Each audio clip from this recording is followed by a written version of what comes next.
We always talked about episode 3 being about leaving childhood behind for many of our characters, for Daemon, for Rhaenyra, for Alicent. How would you like to participate? I'm not sure why I must. Because you are my daughter. And you have duties. As I am ceaselessly reminded.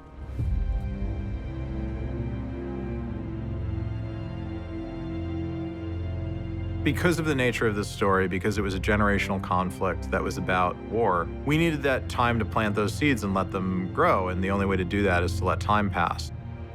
We meet Viserys, he's got a son, Alicent is pregnant, the war in the Stepstones is not going well. We understand that 2 or 3 years worth of material has happened in those couple of opening scenes. We tried to approach it in as practical a way as possible at the first time, and it was a good way of grounding the time jump. This was the first one where a substantial amount of time passes off screen, and we're just asking the audience to pay attention, listen, and play along and figure out what's gone on in the in-between. Here's to His Grace on his second name day. These big royal hunts were another way to really show the decadence of this particular time. It's a major carnival that you set your calendar to that year. Since you came of age, I've been slowly drowning in a lake of parchment, and I have tried, often, to discuss it, but you've refused me at every turn. That is because I do not wish to get married. Even I do not exist above tradition and duty, Rhaenyra! Excuse me, Your Grace. Episode 3 is childhood's end. Rhaenyra feels the pressure to marry. Viserys realizes that he has to find and make order in his house, particularly when it comes to his brother, Daemon, and Rhaenyra, his daughter. Rhaenyra does not want to get married. She also doesn't want to give her dad an excuse to just name Aegon the heir to the throne. She's so incredibly frustrated at being effectively a political pawn in her father's game that she needs to express it in some way, shape, or form. Rhaenyra is very rebellious, angry, and she's hurting more than she lets on. Rhaenyra has got to her wit's end and decides to take it in her own hands and run off. And obviously Sir Criston, as her sworn protector, has to go wherever she goes. Criston Cole, who we set up a little bit in episode 2, but now we understand that in 3 years of being her sworn protector, Cole and she have developed a close relationship.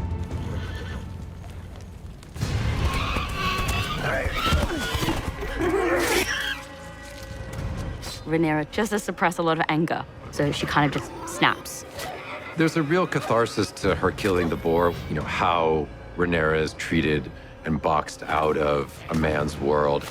The boar attack is the boiling over of Rhaenyra's frustration in the episode, and she takes out all of her aggressions about everything on the boar, but the whole camp gets pulled pork sandwiches after that. So at least it wasn't all loss. Before the dragons ruled over Westeros, White Hart was the symbol of royalty in these lands. And on this day of all days. The white stag is the symbol of divine royalty from deeper kind of medieval lore and Arthurian tales. When the White Hart is sighted, it's such a rare sighting, and it's considered an incredible omen on Aegon's name day. It sets off a doubt in Viserys' mind that has been apparent for quite some time, which is, did I do the right thing in naming Rhaenyra heir? And that's really what plagues him throughout the episode.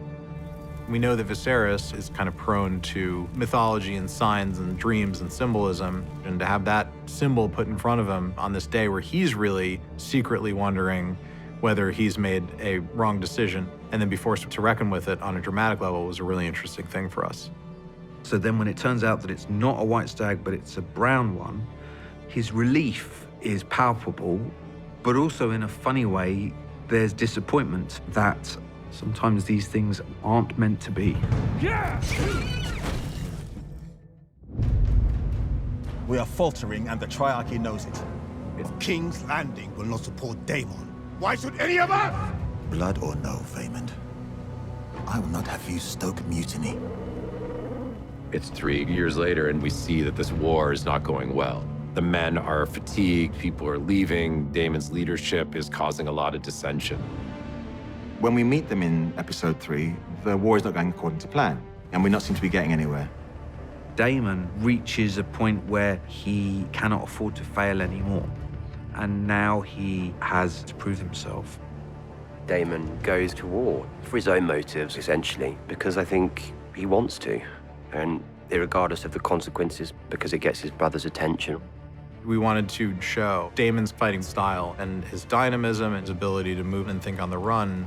He fights in a sort of Daemon-esque spirit, which is, so I don't care if I die, really. But we also wanted to be messy and have Daemon fail and mess up. I was always very keen on the idea that you had to see him lose, and in doing that, winning on some level. Really, all of it is a suicide run. And it's kind of astonishing because at every point Daemon should die. It was really meant to be an anvil where Daemon's character could be forged, and he could go into the battle and come out as a formidable force that had proven himself worthy of some reputation in Westeros. There's no way that story would not have ended with his death if not for the arrival of the cavalry.